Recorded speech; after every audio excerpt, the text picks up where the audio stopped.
மல்லிகைப்பூ செடி, ரோஜா செடியெல்லாம் பார்த்தீங்கன்னா வளர்ந்து வரும்போது கீழே விழுந்துடக்கூடாது, சாஞ்சு விழுந்துடக்கூடாதுன்றதுக்காக அதுக்கு சப்போர்ட்டுக்காக பக்கத்துலேயே ஒரு குச்சை நட்டை வச்சு அதோடு சேர்த்து கட்டி வச்சுருப்பாங்க. அதனால் அது வளர்ந்து வரும்போது எவ்வளோதான் காற்றடிச்சாலும் அது கீழே விழாமல் நல்லா ஸ்ட்ராங்காக ஒரு சப்போர்ட்டோட நிற்குன்றதுக்காக.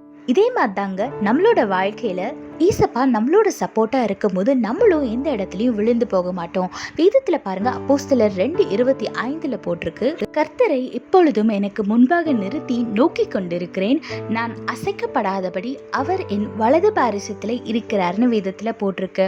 ஆமாங்க, நம்ம எந்த ஒரு காரியம் செஞ்சாலும் எதை செய்யறதுக்கு முன்னாடியும் நம்ம ஏசப்பாவை நோக்கி அமர்ந்து, ஏசப்பா நான் இதை செய்யலாமா செய்ய வேணாமான்னு எதுனாலும் ஏசப்பாட்ட நம்ம ஆலோசனை கேட்டுட்டு நம்ம செய்யும் போது ஏசப்பா நம்ம வலது பாரசத்துல எப்பவுமே நம்மளுக்கு துணையா இருக்காரு. நம்ம அசைக்கப்படாத படிக்கு நம்ம வலது பாரசத்திலே நம்ம கூட இருக்காரு. அதனால நீங்க எதை குறிச்சும் யாரை குறிச்சும் கவலையே படாதீங்க. ஏசப்பா உங்க பக்கத்துல தான் இருக்காரு. உங்களை யாரும் அசைக்க முடியாது.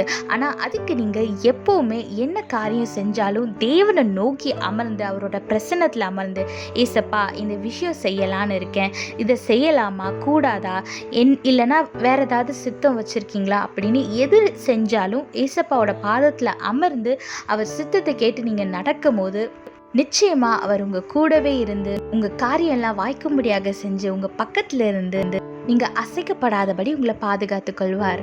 அதனால எப்பவுமே தேவனை நோக்கி அமர்ந்துருங்க.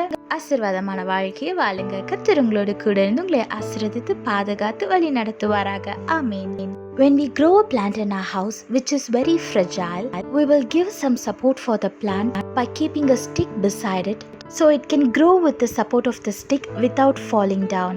Likewise, in our life, our Lord is always with us. Look what the Bible says in Acts chapter 2 verse 25. I see that the Lord is always with me.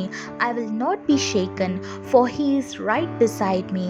Yes, our Lord is always right beside us. So we will not be shaken. Whatever the problem is, whatever the situation is, and whoever is standing against us will not overcome us. We will overcome the problem and the person and the situation that we are facing. Because our God is with us. He is being our greatest support and he will help us overcome all the situation and he will make us win the battles. So always depend on our Lord. Ask his guidance before you do anything, so that he will always be with you and guide you in every situation. Look unto the Lord and live a blessed life. God bless you all. Have a blessed day. Amen.